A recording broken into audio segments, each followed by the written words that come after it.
Need more Grok Talk? Well, you can catch new shows Saturday mornings from 9 to 11 a.m. Eastern Time. Miss a show? Not a problem. Past shows are rebroadcast here daily from 9 to 11 a.m. Monday through Friday. Join us for 2 hours of unapologetic conservatism. And we're not just armed with opinions.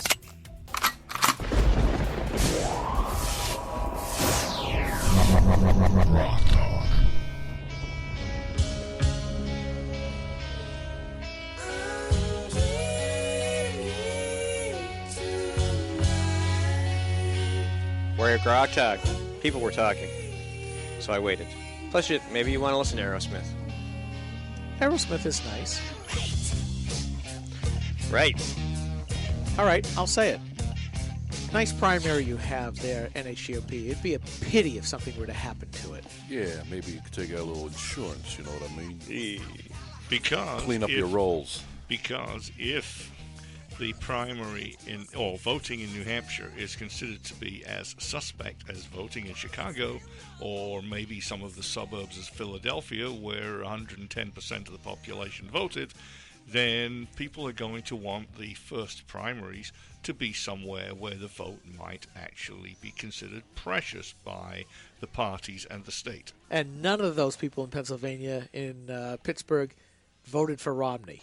No, they didn't. Not a single vote. Well, actually, I think it's Philadelphia was the worst. Yes, Philly, that's right. Yeah. So Ed, who's from Pennsylvania, has a solution or some suggestions about what to do about this. Easy solution. We can start on the road to recovering our dignity as a state. Maybe I'm two videos. Conservatives Anonymous. I'm 2 videos ahead of myself, probably. But when you see the next 2 videos, then most of the people in the state offices should put paper bags on their heads and not even put eye holes in them. The way to fix this is a good, clean start.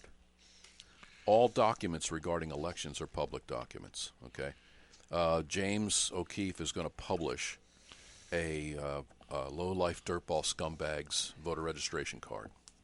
I sent it to him last night. And on that card, it's a typical like half sheet of 8.5 by 11 paper, is the name of the dirtball scumbag vote thief, the party, and the fake address he used. Everything else has been blotted out.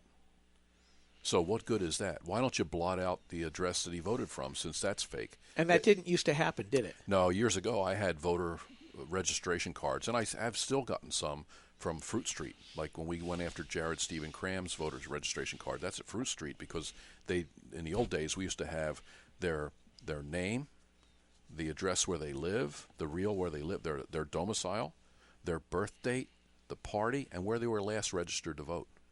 So I could say, oh, this would say Colorado Springs. Now I can't even go on there and see whether or not he said, oh, I never was registered to vote before, which would be a lie to an election official because he's currently registered in there. Like Jared Stephen Cram is registered and has been forever in Philadelphia, and Carl Robert Gibson is registered in Kentucky and has been since 2006. And why is all that information blacked out? Because in about 2006, the Democrats and parties that want that to happen started pressing to make everything private, everything about elections private. We can't even get our hands on the statewide database we pay for. So, Steve, you brought up that Jennifer Horn tried to fundraise off of this. If she's been at it, if the NHGOP has been at it for so many years, why didn't they turn over those Democrat decisions to blank everything out? It's a good question for Jennifer. Well, at the time, 2006, 2007, the Democrats had complete control of state government. They had the executive council, both houses, and the governorship.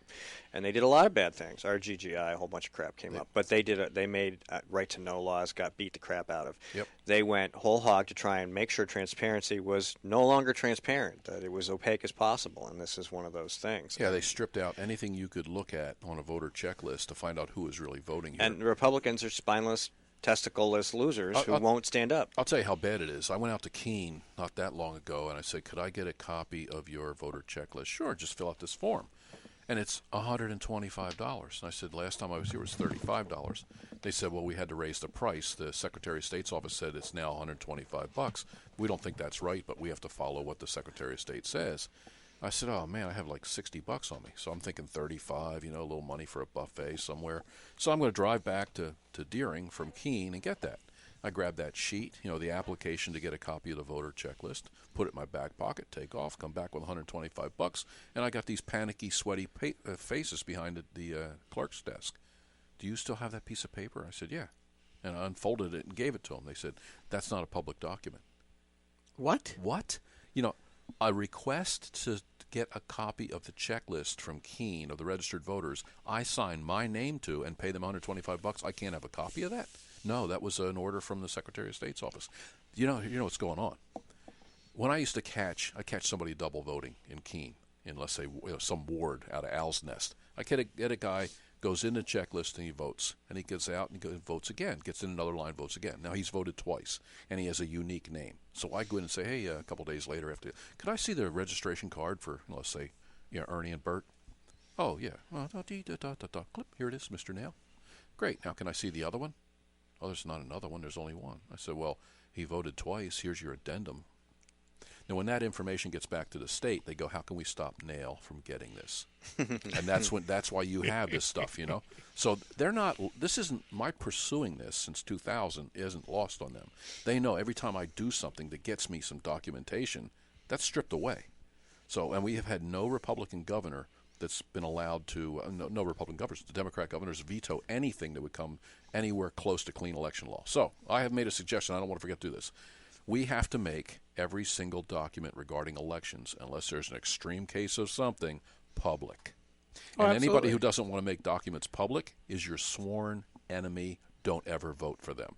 Right, and just call them a vote thief from that point on. Just you're a promoter of voter fraud. If you don't want me to see a voter registration card with information that's valid on it and usable, then you're a vote thief, and you are objectified as a vote thief for the rest of your life. I don't want to talk to you.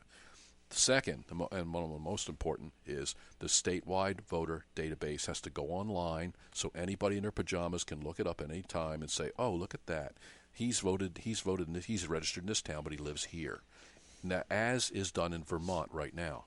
So when Veritas caught two people and they said, here's a list of names, we need to bird dog these people.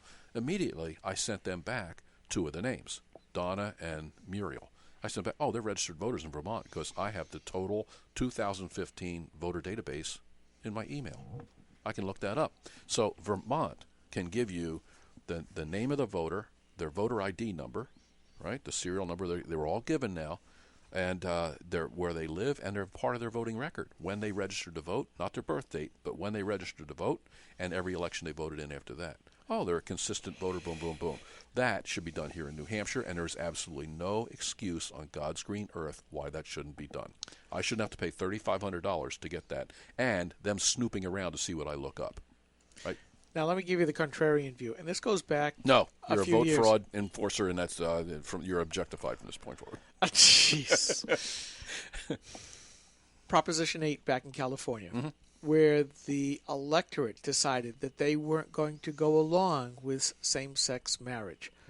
A lot of the folks who supported Proposition 8, which was to take SSM away, they were targeted by the gay activists. Sure. The militant gay activists. That's what they do. Because all of that information was public. Mm-hmm. And it was very easy for them to go after it. And I've wrote a number of times what happened during that time period. People got their private property defaced. How do they know how they voted? No, it's not so much that they voted, but they... Well, that's different. That's donors. That's not voter checklist. If you sign a petition. You sign a petition, Yeah, all but that that's still not the voter checklist. But hold on. If you're going after suspects, okay, and you're using the voter stuff information, the other side can do the same thing. Correct. At what point does it become a way to wage war against individuals? Is that possible? Because I used to say, donors, just put them up on the internet and full and open transparency. And then I saw what the left did with it, and ever since I've said no, absolutely not. This is free speech. Free speech happened because of the anonymous pamphleteers back in the Revolutionary days to protect their identities. Same thing now. That's life. If you want to participate, your name is going to be out there. That's like saying we can't have town meeting anymore because if we all show up, we're going to know how everybody else votes, right? What do you do at town meeting? You go into a building with all your friends. They say, warrant Article 3, all in favor? You raise your hand, and everybody knows how you vote, and the firemen watch, and the school teachers watch. And Understood. that's But the now way that you've it got is. stuff out on the internet where everybody in every other state can Right. get these names and addresses and target you. Yep, that's the way it Town is. meeting, you can't. Your town folk, neighbors, and folk know who you are for the most part. Because I certainly did that whole bit, and I went, I don't care whether you know or not. And yes, I did get targeted, but that was my decision. But if you're just a run-of-the-mill voter, and because you vote the wrong way, and you get outed for that, bad things can happen. Yeah, bad things are going to happen to the people who voted here that don't belong here. One of the people I caught is a Senate aide. So if you get bagged for election law Senate violation, aide. you're going to lose your sweet little Senate aide seat, aren't you? So this works both ways. U.S. or New Hampshire? U.S. Senate. Isn't that sweet? It's just a risk that comes with It the comes system. with it. It just you can't get have arrested, it both everybody's ways. gonna know your You know, name. you're making the how yeah. much security do we accept in And you- exchange for liberty? So you give them an inch, and they take your whole election system away from you. So either you want your vote to count, or you don't want your vote to count. So I think the critical thing here is that nobody should know how you voted, but you absolutely should be registered to vote, just like your name and address can be looked up in the phone book. The fact that you're registered to vote isn't an issue that should the cause secret targeting. ballot exists for the same reason, because people will know who you are, but they will not know how you voted. So we really need to make sure that It's got to be done. There's gotta no be way done. around it. But I mean, if you choose to donate money or time or your name or your presence to something, then you do that freely. You don't do it under duress, and there's consequences with that. Will it have an impact? Yeah, of course it will. Yeah. What we do has an impact. If you I think- mean, we are exchanging the public nature of our expression for hopefully converting hearts and minds to the notion that a limited government and local control matter. If you think that the homosexual lobby, the vicious, nasty homosexual lobby that goes after people like this, you think you're going to stop them by trying to hide your name, you're not. You just have to confront them full on. That's just the way that it is. They're never going to leave.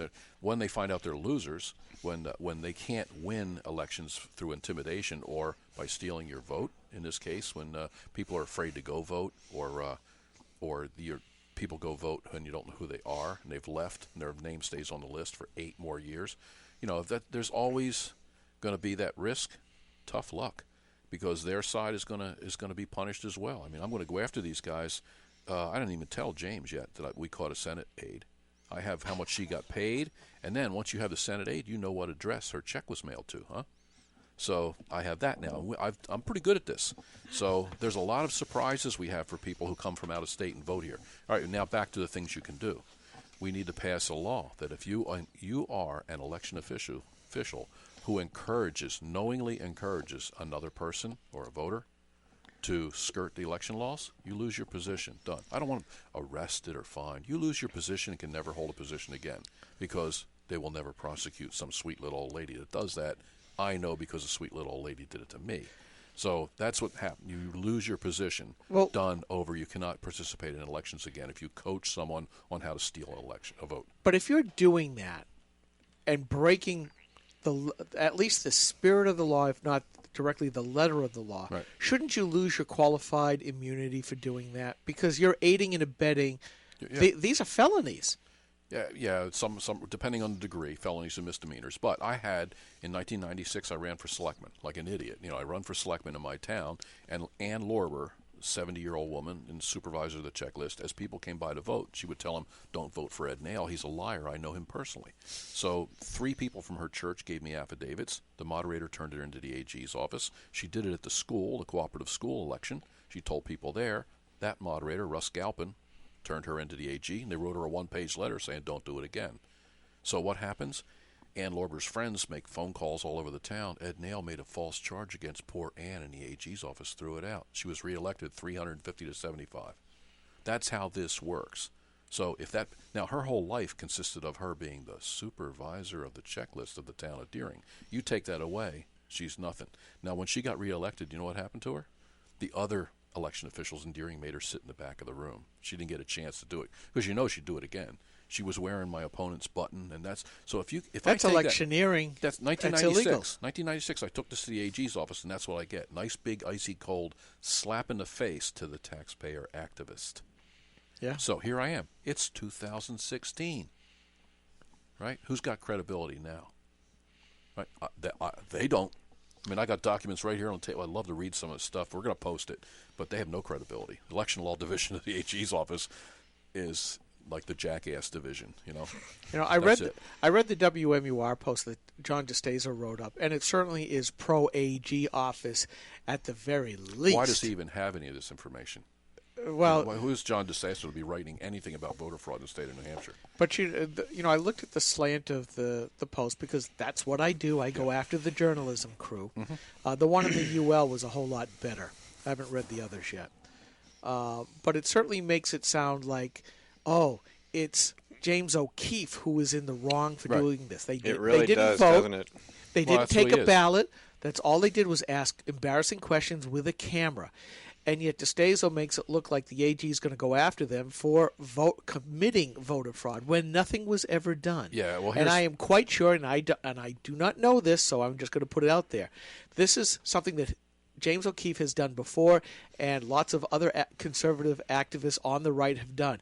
You put out the little bit of video, and you let the Sturm und Drang come out in the press, and you get all these people wound up on the left, and then you put out the full video.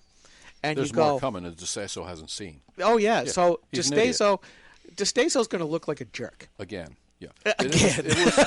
If it was Chuck McGee that did this, there would be a 15-year time frame for DeSasso writing stories about it. They put this out. Most of the papers picked up this story on Friday, and they're hoping by Tuesday after the holiday it's over. Nah, that ain't going to happen. 1 minute. So No, anyway, so here's what we need to do. If you're listening, if you haven't dozed off yet, we need to take the statewide voter database, put that online so anybody can look at it because it's ours. We own it. The right to know law supersedes any decision by the AG's office or Secretary of State to hide the statewide voter database from us. That should be online. If you're an election official and you engage in knowingly encouraging someone to steal a vote, you lose your position. You can never be an election official again. Done over. If you and election material, voter registration cards, should be filled out in full and made publicly available to anybody like myself so I can say, he's from... I don't have to go dig it up. I don't have to have my background search guy spend 20 minutes looking this up. I know, boom, this person came from Burlington, Vermont. I just go right there. The other thing we're going to do is our friend Anna Marie Guare, the resident of Bangor, Maine, this would be her first election in New Hampshire after she won her Supreme Court case that the AG office through. So we ought to go check and see on Anna Marie Guare and see if Anna Marie Guare voted in Durham like she told the court she was going to, because I have friends in Bangor, Maine would like to know about that. All right, we're going to take a quick break. Stick around. We'll be right back. Who knows what we're going to talk about. Excellent.